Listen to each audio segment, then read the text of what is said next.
What is going on, y'all? Sport 3 and we are back with the video. And we just watched Summer Game Fest the other night, and it just reminded me of all the craziness from like the last decade, even when E3 was a thing. And I know PAX is still a thing. I don't know how popular PAX is, but I know E3 was like everyone's Christmas. Like that was the thing. Like everybody pulled up, from Sony, Microsoft to Ubisoft, EA, Square Enix. Everyone had like their whole big showing going on, and it was like the greatest time ever. It lasted within weeks or a couple weeks, and then you had the weekends that broke down with the major juggernaut companies. And so I got this idea where you see all these changes in video games, as you guys can see in the background, different trailers or whatever playing. I wrote down so many notes, and I've already played the games and recorded it, but I'll be commentating over it. I'm not the biggest editing guy, like I'm not the best at editing. So again, I did write some notes. I didn't even want to commentate over it on some like robotic voice. So I'm just going with the flow. So this video today is gonna be the top 5 worst selling EA games that came from big franchises, okay? Now, these top 5 games, there's more. So if you guys wanna see a part 2, if you like this video, let me know in the comment section below. But we gotta get started, because some of our favorite franchises ran its course and simply just tanked. And the first one is Need for Speed, okay? Need for Speed is one of my favorite games as a kid. Before the Underground series, it was Hot Pursuit for me way back when I was a kid.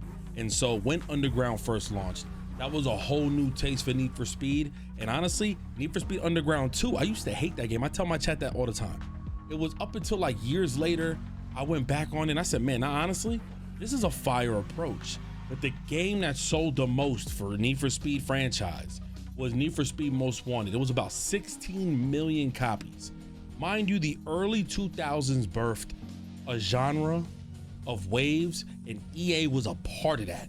Like EA was a part of that wave. They were cooking from the EA big, and trust me, there's a part 2.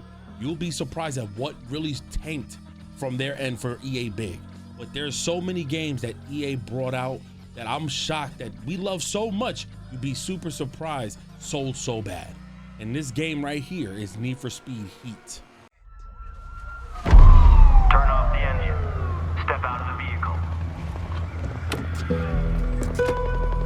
El tiempo es el fuego en el que ardemos.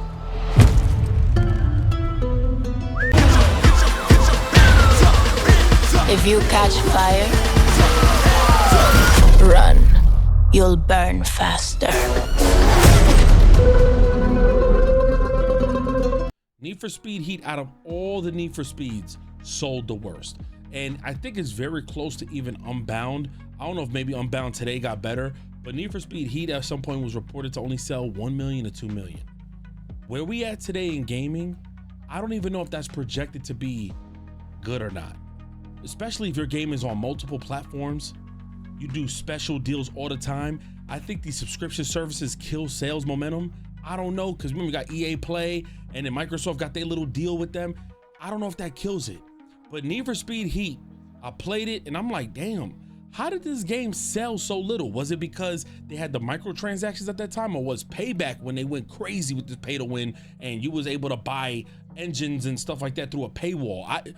EA is known for just going off the wall, and as soon as their graphics become top notch, it goes to shit. So honestly, I'm really like upset. Let's read some of the pros from Need for Speed Heat. Need for Speed Heat, I believe, let me see, when did this game come out? I forgot.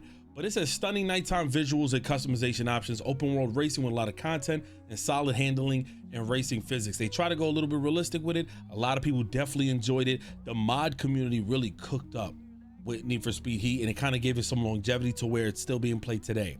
The cons: repetitive gameplay and lack of variety, server and optimization issues at launch, and underwhelming story and limited innovation. Need for Speed story has been asked for a long time. I think the last time I thoroughly enjoyed a Need for Speed story was like probably, actually, I can't lie to y'all, I've watched somebody's playthrough on Need for Speed The Run, I think it was, or something like that, or a Payback, I forgot which one. And it looked interesting, but I never actually played it. I skipped out on it because years later I was just like so over Need for Speed. But this game sold 1 to 2 million copies, one of their lowest from their recent entries. and it's insane because it comes from a blockbuster franchise. Need for Speed is across the world a known video game, and to see that it tanked that much in sales, and Need for Speed Unbound 2022, that's not that far off. Not that far off, considering COVID was still very relevant around 2022. You would assume people are home playing games. How did that game even sell terrible? What other race was it? Forza? Forza's been out now several years, and it's still doing slightly better than Need for Speed. I don't really know any other racing games that are top notch, but to see that game is not cooking right now is absolutely insane. I think the lack of variety comes from the fact that when you start your game, the cutscenes don't hit like they used to. They brought like a movie, you know, back in the days. It felt like you was a part of a movie, and then you went through the course of just racing so many different people. The story was a little bit dramatic. It was about car culture, had nasty looking people's outfits, as it was all gross looking. You seen the chicks how they look, you seen the dudes in their outfits back in the days, and the cutscenes and Need for Speed Most Wanted, trash. But outside of that, the story was fun. Everything had something that linked together. Need for Speed Heat, and maybe even before that, slightly before, I think they did a reboot back in 2014 or 2015, if I'm not mistaken, and they try to get back that love with them cutscenes, and then they fooled us with, I think right before that was the 2012 one. Oh my God, Most Wanted. We thought it was gonna bring back the love of the original, and that was just not it. Criterion Games or whoever made that game, that was not cooking. And just afterwards, it just wasn't what it was. And I think the one with A$AP Rocky, it had a little bit of a twist. If I'm not mistaken, the cover was supposed to have A$AP Rocky, and the reason why they didn't put him was because I think he was dealing with his gun charge, and he was dealing with some like legal systems, or the legal system, and so they had to do like an audible. So yeah, he was in the game, but it didn't feel like he was really that part of the game, as so to speak, for the cover aspect of the game, simply because, again, legal issues. But they've always tried their best to reel fans in, and it really just doesn't have a real set point. The story is never as rich as it used to be. Look, it could be a 5 to 7, 8 hour story. It was just very fun and engaging. And I'm not saying that because the old Need for Speeds they had a short story. They really didn't. They had like a lengthy story, but the ones now don't cut it, and the gameplay just feels very repetitive, and a lot of stuff is just locked behind a paywall, man. The next one on our list kind of like hits near and dear, man, because I was never the biggest fan of this game early on, but in 2010, especially with that trailer that featured Linkin Park, it sold me, man. That was Medal of Honor 2010's reboot. Flipping the switch, taking the fight to the enemy. This is the Wolf Pack. Force multiplied is Tier 1. Medal of Honor, developed in collaboration with U.S. Special Operations soldiers. That game I thought was wonderful. The online for me was like amazing. Now, again, we played it at a time where I didn't even realize graphically or mechanically if the game was poor or piss poor. I thought it ran well. I thought it played well. Looking back, it definitely had its optimization issues, as EA always does. Its story had weird AI kinks, where, as you guys can see, I played the single player right now because the multiplayer is like shut down. And it would lead to this being a reboot, however, underselling like crazy. So again, this game came out in 2010. And as hype as it was, and Linkin Park being part of the whole intro of the commercial when they promoted it during its reveal, it sold 1.5 million. That's very low. Very low in 2010 when the 2010s was still cooking with content. It sold only 1.5 mil. I think maybe because of Battlefield and Call of Duty being, you know, one of its best. And I actually thought Warfighter, Medal of Honor Warfighter, was the worst. I thought that game was dog shit. Basically, the pros of this game had like an authentic atmosphere to the 2002, I guess, storyline that they had. It was very much, I guess, involving the attacks at September 11th. And so this whole war with Afghanistan, they implemented that feature. A lot of games started doing that too. You know, shortly after those events, they started releasing their shooters around time periods like that. And so I thought it excelled. I thought it was doing well. I thought it was succeeding. The graphics were good. The gun mechanics, everything was super top notch in my opinion. Again, it was what, like 15 years ago? So that was what, 15-year-old me? 15, 16, actually no. And that was 17-year-old me. It was like 17, 18-year-old me. But I enjoyed it. I had it for the Xbox 360 and the PS3. I thought it ran well, man. The visuals, like I guess, like I wrote down, the visuals and the sound effects were pretty good, but some of the cons, the AI was dog shit. Multiplayer, although we had a lot of fun, you would later find out their servers was so unoptimized and buggy and dog shit as well. So it was not comparable to Battlefield, where Battlefield had its bad companies, its Battlefield 3s, its Battlefield 4s. Those games, even with Battlefield 4 that came out way later, 2013, when the servers were finally fixed, those games had better hit registration, better kind of online features and mechanics, whereas this game did not feature that much. Again, it was its reboot, so I know they were trying to come back and trying to get one, try to get a W out of it, and it just slowly became like a fuck fest, because when Warfighter came out again, it was piss poor. The servers shut down so fast, and again, it was very as I wrote here, less innovative compared to Call of Duty.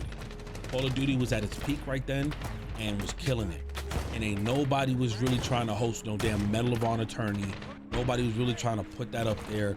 Not even the Ubisoft Splinter Cell games, like with their, I think Blacklist came out in 2013, but even that with their first person online mode, it just didn't go nowhere. So Call of Duty and Battlefield was really the only two games that was going neck and neck, and then it really just became quiet on the top because Call of Duty was just killing everybody. Okay, so yeah, Medal of Honor 2010, very upsetting. I enjoyed the intro mission of this game when you play the story. But again, one of the biggest highlights for me was getting on with friends and playing the multiplayer, but that was short-lived. It was short-lived because every time this game came out, shortly after, shortly before, I was already playing Call of Duty. So I had my whole time on there. But for the time that I did play this game, it was super fun. The gun customization was decent. I thought it was pretty cool. How should I say this? The amount of hours that I would put on this game, it was, every time I did play, I had a great time. I would say that. I don't remember the hours, but every time I did play, I had a wonderful time. I just had a hard time staying on there for hours on end because, again, the game got super repetitive and I got kind of bored of it. Even though Call of Duty is the same style, but it was a little bit more advanced for the time it came out.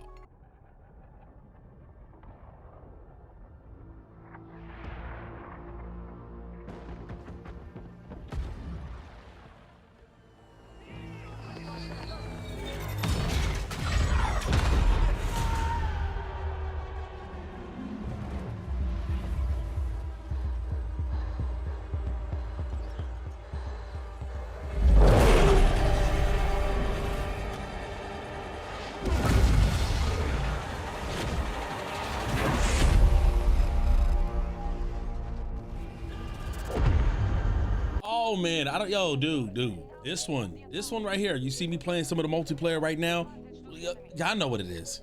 And this one is a super controversial one because I was shocked that this one really undersold, but also there's something weird that I started coming up with this theory as to why this game undersells or like really underperforms. And it's Battlefield in general.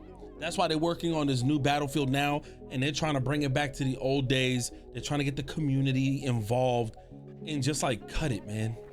Like, yes, I would love to see another Battlefield, but let me just say, we're talking about Battlefield 2042. Okay, that was the least, that wasn't even the Battlefield I had in mind when I thought which Battlefield like undersold. I thought it was Battlefield 1, and apparently that one actually sold pretty decent. So I wrote here, moving on, we have Battlefield 2042. It sold 4 or 5 million, but normally Battlefield sells well over time. So that's to say 4 or 5 million is really underselling. 4 or 5 million copies for Battlefield is not bad, but there's something about Battlefield that game just dies. And it's not because of Call of Duty. That game looks rich. The game has this massive ecosystem. It got a lot of players on there. There's always a lot of players on Battlefield. It has so many different features. So why does that game die? Why does Battlefield just tank? The hit detection is cool. Everything is cool. Why does that game fail every time? And I started thinking, let me see, am I recording? Yes, I'm recording. That game be dying because it's filled and riddled with weird unoptimization that involves shit with your PC. The console version, I feel bad because oftentimes you guys play the game, but y'all have like weird server quirks. And sometimes y'all app will crash on the PS5 or the Xbox, right? Well, the demographic of players on PC is insane. That game Well, it has like weird shit like you need to have BattlEye installed. Okay, cool. But then also, I just experienced this. You also need to have certain things installed on a PC for the game to even open, including in your BIOS, you need to have safe boot on. Why does this game require such weird techie shit that, you know, even if people own a gaming PC, that doesn't mean that they're an elitist or that they understand the ins and outs. There's weird shit that won't make this game play. You need to throw everything about this game in the garbage and rebuild it back to normalcy. That game just runs like dog shit if it's not on the proper mechanic settings of your PC or whatever the case may be. It's weird shit. At some point, Battlefield games wasn't even working with your controller. It's weird shit that goes on. So I wrote here some of the pros: massive player counts and large maps. We love that. We have destructible environments, even though right now they're going super insane with it and they want everything to be destructible. New specialist system and fresh dynamics. They had some cool shit, but one thing about Battlefield that's lazy is the cool shit that they announced to us in their trailers is really the only thing that you would see in that specific map. Like the tornado and us flying, it happens in every map, but the same areas. It's never really as real looking. It doesn't feel rich. It doesn't feel as dynamic. It just feels like we know it's gonna happen. Like this is set to happen every time around this time. And some of the cons: stability issues, bugs, lacks of traditional ranking progression. That sucks. For a Battlefield game that doesn't really have traditional kill streaks, it has its own way of you sending out kill streaks. They should have had something else, like you steal dog tags like you used to, in a different way though, because back in the days, the way you stole dog tags was crazy. You should have been able to steal dog tags and like have rare dog tags, and basically you could keep that in your collection, have insane collectibles. I mean, we're in a place now where people would love to have like real uniqueness with our reward systems. Make it to where that's integrated in the multiplayer. Allow us to take people's guns, and if these are guns that they grinded for, now we can keep it, and it puts us on red alert, and perhaps the whole game, that other player on the other team has enough time to try to get that gun back, even if you die constantly. Just there needs to be a different thing that happens with Battlefield as far as the rewarding system. The leveling system is boring as shit. The unlock system is trash. You know, like, and the way they be doing their weapon attachments, you just need to simplify it. Simplify how you have it. Of course, everybody would play a certain role, and then everybody can heal each other now, but obviously the medics can heal people faster. You just need to simplify it. Nobody wants to have this overly techie kind of shooter when you have the techie shooters that are out there that are mostly in an extraction shooter. This right here got a little bit ridiculous, falling short of expectations and missing features. Am I bugging? There's no story for this, right? Or was it that they added a story later? I can't remember. One of these Battlefields didn't have a story. I think it was Battlefield 5. I could be wrong, but I think it was either Battlefield 5. But whatever, regardless, it's just no memory of it. Like, it's no memory. Battlefield always been weird. There was a time where Battlefield, you had to open up your web browser to join in a server on the PC. There was a time in Battlefield where you had to have certain applications closed or else it wouldn't open. Battlefield is a very convoluted, very difficult, very confusing game, because on PC, that's where the longevity is gonna stay. It's the PC users, okay? And you make it so hard for PC users to have fun. The technicality of the game is just missing. It's real trash, but the gameplay is pretty fun. But there's just so much overall around it that it just feels like, why am I feel like I'm pirating the game. It feels so weirdly clunked. It feels like you pirated it. And that's the only thing about Battlefield that kind of like destroys me. It just feels like a load of bullshit. I don't know if I'm making any sense. It just feels like a load of crap. Like a load of crap to me when I'm having fun shooting enemies and then there's like nothing going on. Maybe shrink the game a little bit and like really put a lot of time into these short modes, the short game modes. And then I guess add something different and explosive for the long game, for the bigger maps and the bigger game types. Because I don't know, there's something about Battlefield. It feels good when you actually get to play in a stable connection. It feels good when you kill enemies. The bullet drop, all these crazy features, but there's something about it that just don't keep the players playing. What is it? Gotta probably freak it out. Add weapon camos that look insane. There's gotta be something that gets freaked out in this game. All right, so that's it with my Battlefield take. Y'all let me know if you even enjoyed Battlefield 2042. Now, this game shouldn't be really any surprise, but it is kind of like daunting to see what happened with this franchise, because to my knowledge, And this is the one where I feel like we should all pay very close attention to. Oftentimes we talk about the comparison of both, which is NBA Live that we're talking about and NBA 2K. And we oftentimes talk about how NBA Live used to be the top dog and 2K was like coming up, and next thing you know, they just surpassed NBA Live. That conversation has been a thing for so long. If you wasn't a part of that conversation, maybe you wasn't around watching a lot of YouTube debates and live streams and content creators, but that was a thing. Years before YouTube was even crazy, people would say that NBA Live was the shit. Some things that were noticeable was, I guess, the scoreboard, the commentaries, the practice before games, all that cool stuff that people used to really enjoy. And I would also say like the technology in the game was a little bit ahead of its time. Well, that time came to a closing when they suddenly came out with NBA 10 Elite, I think it was. It flopped, and I think they canceled it. I think they canceled the game, if I'm not mistaken. It never dropped. There was something funky about that game. All I know is it just completely tanked, and I don't think it released, or maybe it did, I don't know. But I know 4 years later, they dropped NBA Live 14. That was the one that featured Kyrie Irving on the cover, and it was a laughing stock. It looked hilarious. All the characters looked smushed. Everybody looked trash. And you wanna know what's funny? That wasn't the least selling NBA Live. It was actually NBA Live 19. Now, I remember flying to EA multiple times. Once, I think I flew just specifically for this game. The next one was for E3, which I also had hands-on with an NBA Live title and got to try it. But NBA Live 19, it sucks because we got to fly out there. We played it. We tried out the game, especially me at E3. And speaking to a lot of developers and just learning the game and stuff, found out that they didn't even want to put a big budget on NBA Live. They used one person or a few guys to help mocap the dribble move sets and dunk packages and stuff that's in the game, and was able to get a face scan of several NBA superstars, but they weren't able to just really get everyone, which is why people looked funky. But NBA Live 19, they tried their best. They came in winning as far as they got some of the fans talking, because 2K at that time released 2K18 the year before, well, 2 years before. Then 19 and 20 I think came out, and it was just bad. Overall, the game was just playing like shit. And so NBA Live had an opportunity. The player scans looked way better.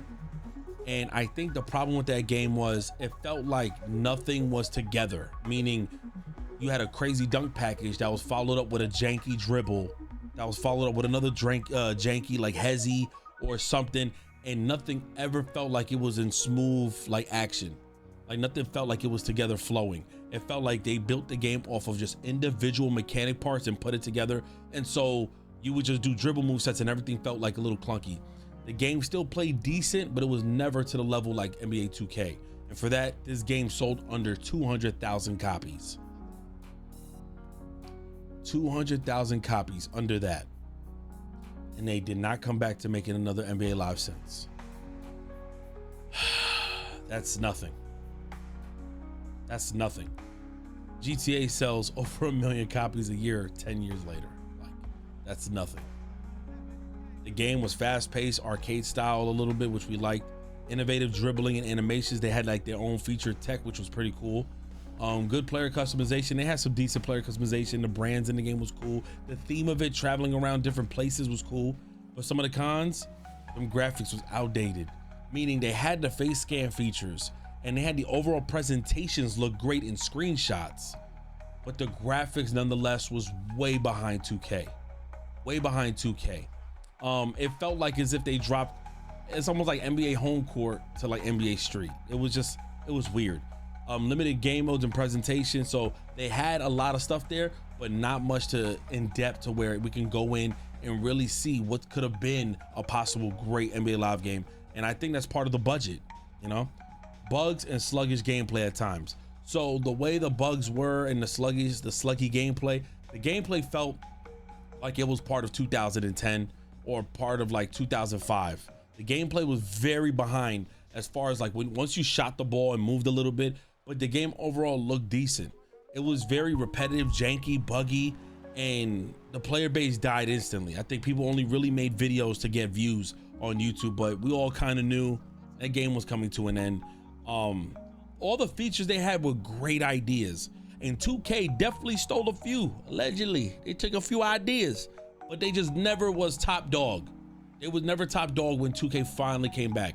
Now, there is an argument. Were they really top dog back in the days? I don't really know. Because if you look at NBA 2K sales, they were selling more than Live at some point. Majority of it. NBA Live never really sold crazy numbers, as I checked. Madden sold more than Live almost every time. So I'm really like, damn, was NBA Live really ahead of its time? Was it really the GOAT? Or was it just that, you know, back in the days, the internet just wasn't as crazy.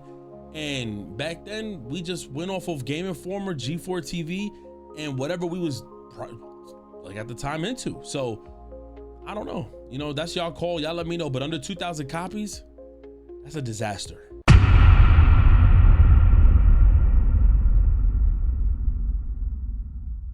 This is it. Championship will be determined tonight. This ain't the amateurs no more. You got a chance to do something great, to be someone great. This is a big step up, kid.